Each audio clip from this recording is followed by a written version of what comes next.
Doctor Guillermo Nielsen, gracias por estar aquí. No, por favor, a ustedes por la invitación.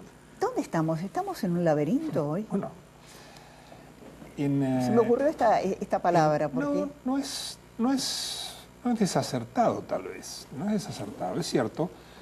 El tema de la deuda tiene una complejidad desafortunadamente muy grande. Es un armado legal y económico de cierta complejidad, laberíntico de por sí. Pero si se quiebran ciertos pilares, ciertos tensores, puede dar esa sensación de laberinto, ¿no? En el sentido de la sensación de no saber cómo se sale. Pero bueno, el gobierno ha tomado una decisión y el gobierno debe tener en claro cómo salir. El fin de semana pasado fue muy interesante en este sentido, porque el gobierno decidió salir litigando y empieza con un litigio por la decisión que se toma en el comité que declara si hubo default o no hubo default, ¿no es cierto? Para determinar el pago de los seguros de crédito al default, que ha sido positiva, ha tomado una decisión positiva, y allí lo que se sabe es que la Comisión Nacional de Valores se dirigió a su par de New York, la Securities and Exchange Commission, para pedirle una investigación. Lamentablemente la presentación de la Comisión Nacional de Valores no se ha hecho pública porque decían que había cuestiones confidenciales, etc. Pero hubiese sido interesante verla porque evidentemente estamos en una instancia judicial de litigio que es inédita en este tipo de cuestiones. No hay. Y acá hay un choque cultural. Parte de la sensación de laberinto viene de un choque cultural. En el derecho anglosajón, a nadie se le cruza cuestionar la decisión de un juez refrendada por una Cámara de Apelaciones y que llega a la Corte Suprema. Nadie. Pero han ido presos capomafias de las familias mafiosas de New York sin chistar. En cambio acá hay una visión de relatividad. Es como que es una opinión, no es una cosa así tan tajante. Entonces, parte de esta sensación de laberinto que me gusta, el concepto, parte de eso viene de diferencias culturales muy grandes entre Argentina y Estados Unidos. Claro, el problema es que Argentina decidió tomar y emitir deuda con legislación New York. Y ahí, bueno, ese es el límite. Dice, ¿no? Argentina dice, yo pagué, acá está el dinero. Y el acreedor también tiene razón, dice, sí, vos el dinero lo depositaste, pero yo no lo cobré. Entonces, en medio de esta situación, ¿quién tiene la razón? ¿Los dos? Vea, hay una legalidad en todo esto. Acá hay dos contratos que son los contratos claves que determinan si hay o no hay default. Hay un contrato que es el contrato con el mercado. Se llama el prospecto de emisión. Y hay otro contrato que es fundamental entre la República Argentina y el fiduciario de los bonistas, que es el Bank of New York. Se llama indent. En el indent hay dos párrafos. Hay un párrafo que se prestaría a la acepción que le da el gobierno argentino, es decir, yo deposité y por lo tanto no estoy en default. Pero hay otro párrafo que establece que si el dinero no llegó, está en default. En el prospecto esto es mucho más claro. Si no llegó a los tenedores de bonos, está en default. Y por eso hubo esta decisión en cuanto a los credit default swaps. ¿Ah? Ahora, una de las razones que da el gobierno por no haber pagado es, bueno, si pagamos se dispara la cláusula Rufo y se nos vienen todos los juicios. ¿Usted cree que eso no sería tan fácil? No, yo tengo una visión distinta. Distinta. Yo tengo una visión Porque, por ejemplo, distinta. un hombre que estuvo con usted, Roberto Labaña, fue ministro, dice... Era mi jefe, no es que estuvo conmigo. Era mi jefe. Era tu jefe. Era mi jefe. Pero bueno, dice, no, está muy bien no pagar porque se dispara eso. Está bien, no. Llama la atención con dos visiones tan distintas, ¿no? Puede llamar la atención. Yo doy una opinión estrictamente técnica. Sí. Yo no hago ningún tipo de especulación política con lo que digo. Yo me limito a ser economista y trabajo de economista, y en ese sentido, bueno, concretamente creo que no era necesario llegar al punto en que se llegó. Creo que había formas. Ajá. Argentina nunca tendría que haber estado en este berenjenal, porque viene de una historia reciente extremadamente difícil en el mercado financiero. Entonces, cuando uno viene con semejante historia... Se podría haber evitado, a su juicio. No, y con expectativas muy favorables a muy corto plazo, me parece que lo prudente es evitar estas cosas. Y teniendo el dinero, aparte, ¿no?, en ese momento. Claro, ¿Por qué aparecen el grupo de bancos privados, el grupo de bancos? ¿Para garantizar o para comprar? No, bueno, los bancos privados obedecen a una alternativa que, digamos, si uno deja de lado lo que a mi entender es la mejor alternativa, que era un depósito judicial en garantía para frizar hasta enero. Para frizar la ejecución hasta enero, y eso claramente no era una oferta argentina, no había nada de dónde agarrarse para gatillar una RUFO. Si uno deja de lado eso, como se dejó muy tempranamente, una alternativa interesante era los bancos privados, porque los bancos privados argentinos tienen mayor flexibilidad que los bancos internacionales. Entonces, efectivamente, ahí me parece que se los convoca o entran a la cancha demasiado tarde. Hubo 30 días para negociar y en realidad los bancos juegan un juego en los últimos 3 días, que por supuesto el juego después fue absolutamente dinamitado. Pero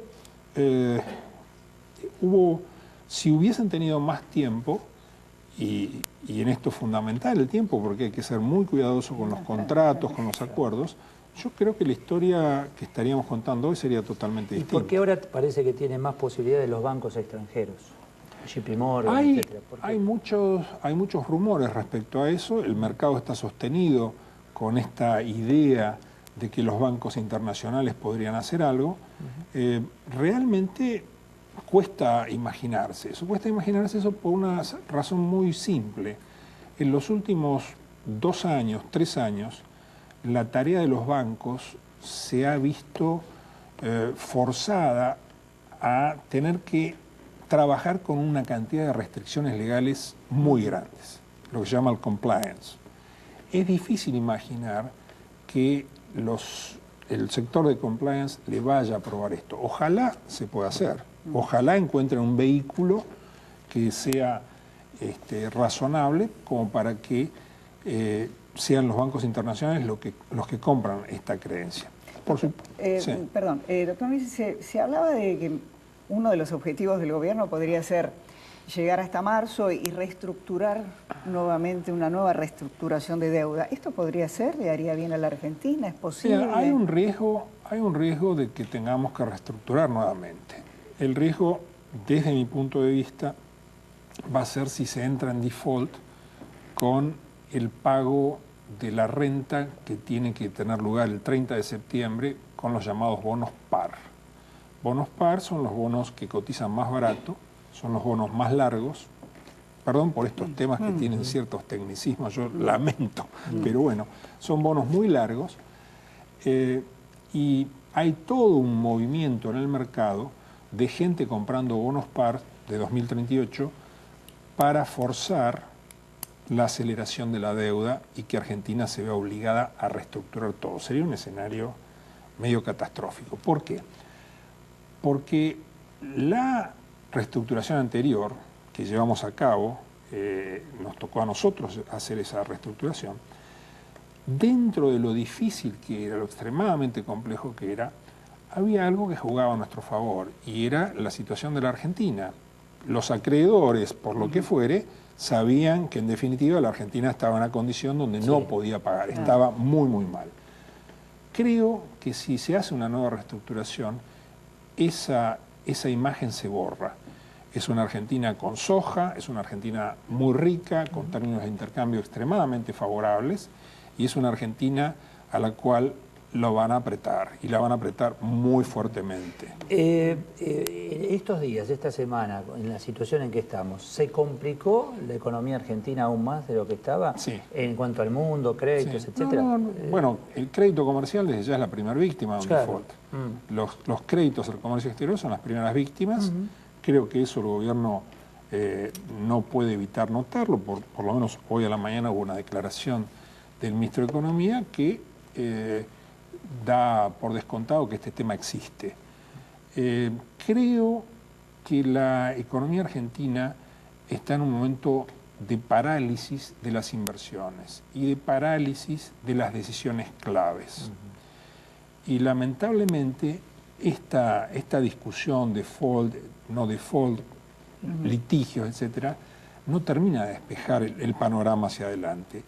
En ese sentido, si bien no va a ser un golpe directo, hay una declinación de la economía argentina en los próximos meses que hay que vivirla como medio inexorable.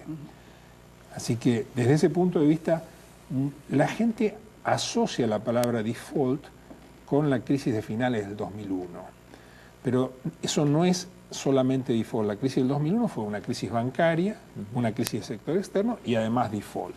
Si uno toma el default aisladamente del otro, y hago esta salvedad porque se confunde mucho, este default es de mucha más complejidad.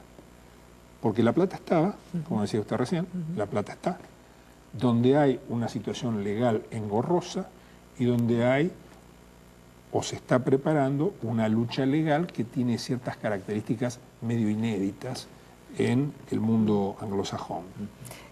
Doctor Nielsen, de acuerdo a su experiencia internacional, el hecho de castigar al juez, castigar al mediador, ahora hemos castigado al propio Obama que le decimos, ¿por qué no le pone límites a ese loquito de Griesa? ¿Cómo opera eso? Porque por ahí para el frente interno en algunos sectores funciona. Estados Unidos es inseguro en cuanto a lo jurídico. Exactamente. También lo en estas cosas hay que ser cuidadoso con el lenguaje y hay que ser respetuoso de las instituciones. Vuelvo a esta figura del choque cultural. Cuando nosotros tuvimos que hacer todas las tareas del canje, en algún sentido yo era la contraparte de Griesa para muchas de estas cosas. Y cantidad de veces me pusieron micrófonos y me tiraron de la lengua para que yo pisara el palito. Jamás me dirigí al juez Griesa en forma irrespetuosa, jamás. Y no lo haría. No lo haría ni con Griesa ni con ningún juez argentino.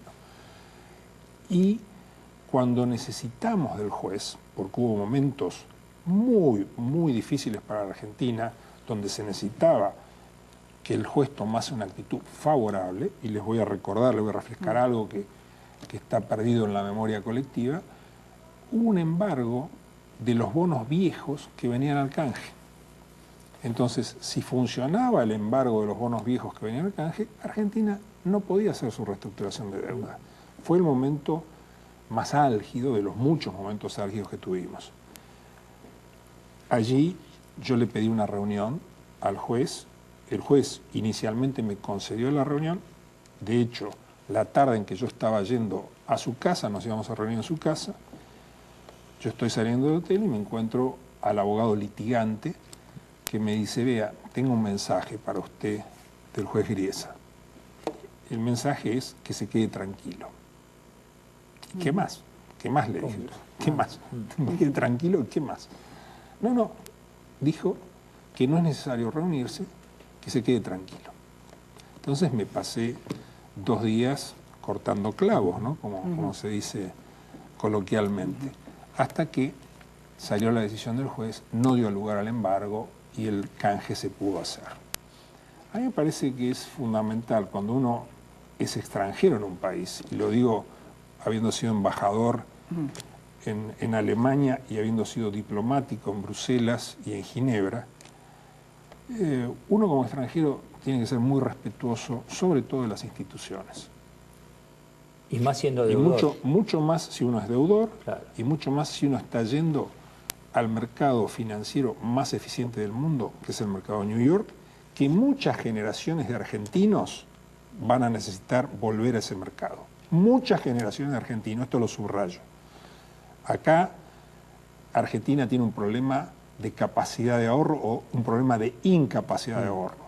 Señores, por muchas décadas vamos a seguir necesitando de acudir al mercado de capitales de New York y más vale que lo hagamos en las mejores condiciones posibles. Doctor Nielsen, muchísimas gracias por haber Ustedes. estado con nosotros. Muy amable. Gracias. Ya continuamos.